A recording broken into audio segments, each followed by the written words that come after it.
D'entrée de jeu, il faut souligner que le tabac et la COVID-19 sont étroitement liés. Vous savez, la COVID-19 est une maladie infectieuse qui touche principalement les poumons. Le fait donc de fumer affaiblit, rendant l'organisme moins résistant au coronavirus et à d'autres agents pathogènes.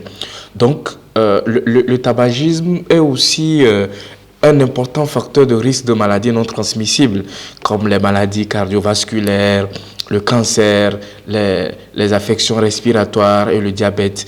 Et les personnes souffrant de ces pathologies, en général, risquent davantage de faire une maladie grave si elles sont infectées par le virus de la COVID-19. Donc, selon les études menées par l'Organisation mondiale de la santé, il ressort que les fumeurs, c'est-à-dire que ceux qui consomment le tabac et ses produits dérivés, risquent de développer la forme la plus sévère de la maladie à coronavirus que les personnes qui ne fument pas.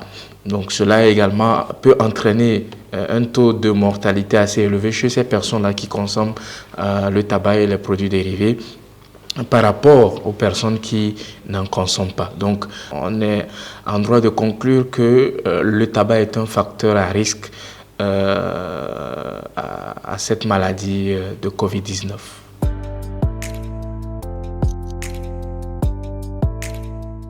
Nous pensons qu'il est important pour chaque citoyen, pour les populations, d'éviter la consommation du tabac et de ses différents produits dérivés, parce que le tabagisme est à l'origine de multiples maladies. Vous savez que c'est la cause majeure de maladies associées à un très fort impact sanitaire sur la santé des populations. Donc cela, en moyenne, un fumeur régulier sur 2 meurt des conséquences de son tabagisme.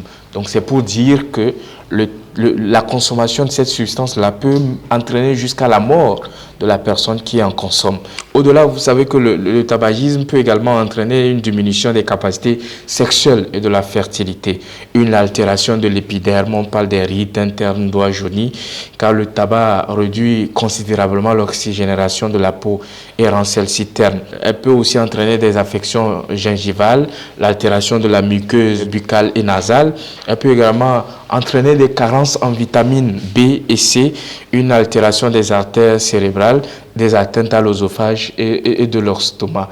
Donc, au regard de tous ces effets néfastes sur l'organisme humain, nous pensons que les populations doivent redoubler d'efforts en évitant de consommer le tabac et ses produits dérivés. Il est important pour ceux qui en consomment de faire également des efforts, parce qu'il y a aujourd'hui des thérapies que ces fumeurs peuvent suivre pour arrêter considérablement la consommation du tabac et de ses produits dérivés. Cela en va dans leur intérêt. Cela leur permet d'être en bonne santé et d'éviter des maladies que nous avons citées plus haut.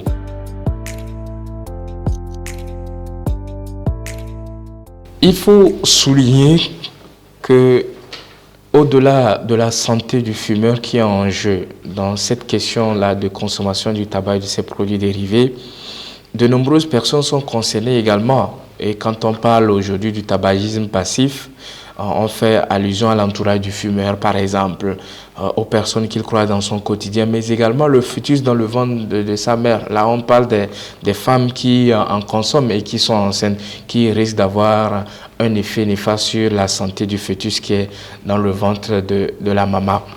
Donc, au regard des personnes qui sont touchées par les effets néfastes de la consommation de cette substance et de ces produits dérivés, nous pensons, et c'est d'ailleurs l'occasion de féliciter tout ce qui a été entrepris au cours de ces dernières années par les gouvernants, notamment par le gouvernement et les différents acteurs impliqués dans la lutte contre le tabagisme au Togo, les différentes mesures législatives qui ont été prises pour renforcer le contrôle de la production, la commercialisation, la consommation du tabac et de ses produits dérivés, notamment avec l'adoption de la loi numéro 2010-017 et de ses divers décrets d'application.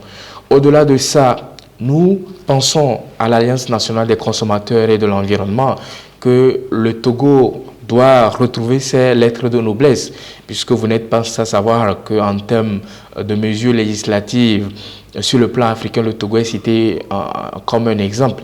Donc nous devons, avec cette dans cet élan-là, renforcer le cadre législatif de lutte contre le tabagisme dans notre pays.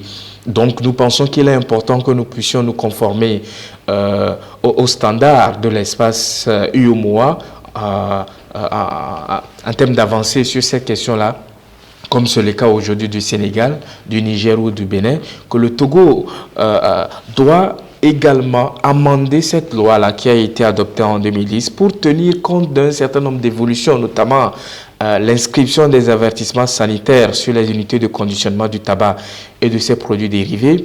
Aujourd'hui, nous avons des avertissements sanitaires sous forme de messages qui ont été définis dans le décret de 2012-047 qui sont inscrits sur les unités de conditionnement du tabac, notamment des cigarettes, où on voit des messages inscrits en langue française, en langue éveillée, en langue cabiais.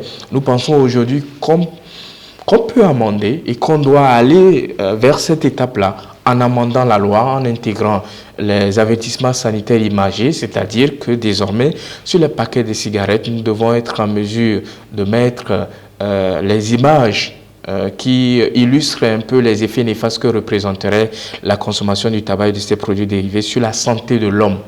Donc on devrait davantage sensibiliser la population sur le danger que cela représente et chacun en son âme et conscience jugera de l'opportunité d'en consommer ou non.